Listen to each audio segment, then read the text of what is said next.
Les gènes déterminent le vivant. Selon Francis Galton, ils déterminent aussi l'intelligence et toutes les caractéristiques de l'homme. C'est la pensée de l'eugénisme créée en 1883 par Galton. Il aurait constaté que les grands scientifiques étaient souvent issus des mêmes familles et en a conclu que l'intelligence était héréditaire. Cette pensée a été radicalisée par les nazis et décrédibilisée après la Seconde Guerre mondiale. L'eugénisme laisse place au behaviorisme, pensée radicalement opposée qui a été diffusée par John B. Watson. Selon cette pensée, l'éducation et le milieu social prévaut sur les gènes, innés supérieurs à l'acquis. Si l'homme est génétiquement programmé, est-il prévisible? Où en est-on aujourd'hui avec ces deux pensées? Comment les gènes ont un impact sur la société? Pour pouvoir répondre à ces questions, on va appliquer les connaissances actuelles dans un procès.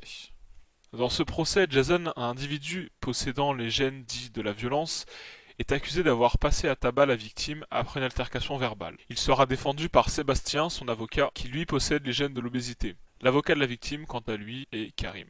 Judith, spécialiste de la génétique, donnera un point de vue scientifique sur cette affaire. Elle possède elle-même des gènes de l'addiction et elle pourra témoigner et donner des précisions.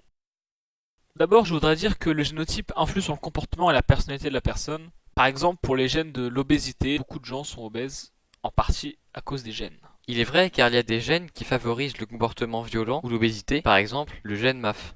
Les scientifiques ont découvert que le gène MAF jouerait un rôle dans les tissus graisseux et dans la production d'une hormone digestive intervenant dans la satiété et la sécrétion d'insuline.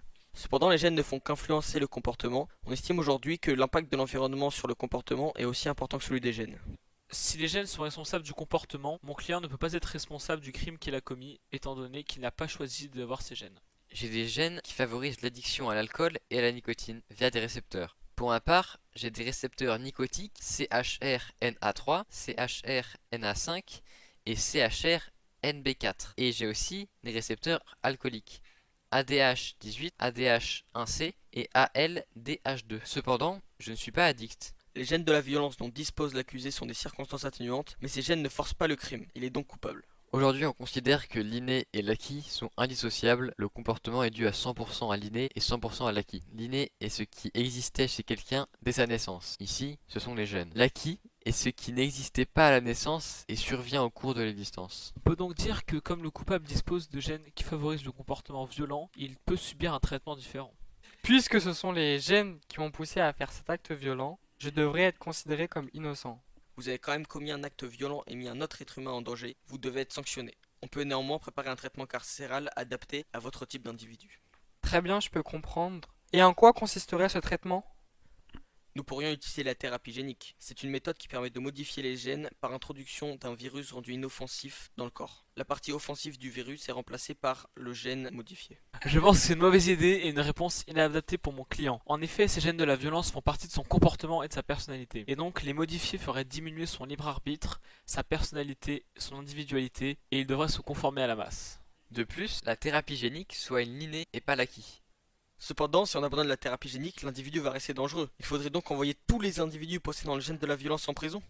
Si on emprisonne toutes les personnes qui possèdent le gène de la violence de manière préventive, c'est-à-dire qu'on suppose leur acte criminel futur, cela voudra dire qu'on va élargir ce point de vue et exclure de la société les personnes ayant les gènes qui favoriseraient un échec scolaire par exemple.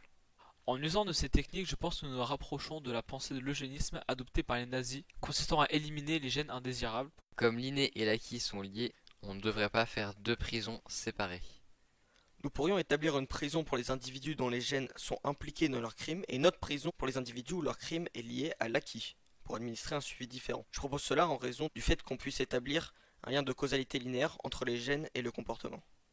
On sait que les gènes ne sont pas le seul facteur de comportement humain.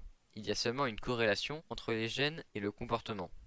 Tant qu'on ne comprend pas les lois et les forces qui régissent l'homme, on ne peut lui établir le déterminisme. Pour une solution moins extrême, pourquoi pas établir une formation pour aider les individus à se contrôler vis-à-vis de leurs gènes. De plus, il faudra faire un dépistage de gènes de la violence sur toute la population et ainsi mettre à disposition la formation aux personnes qui ont ce gène.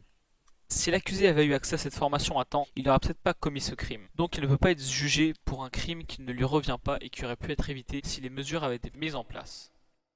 Je m'adresse à vous, le jury. Dans ce procès, il n'y a pas de juge. Car le juge, c'est vous. Vous pouvez décider si Jason est coupable ou acquitté.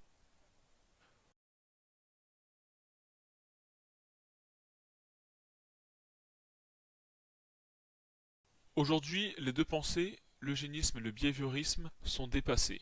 Effectivement, on estime que l'inné et l'acquis sont intimement liés et indissociables, on ne peut plus les traiter l'un indépendamment de l'autre.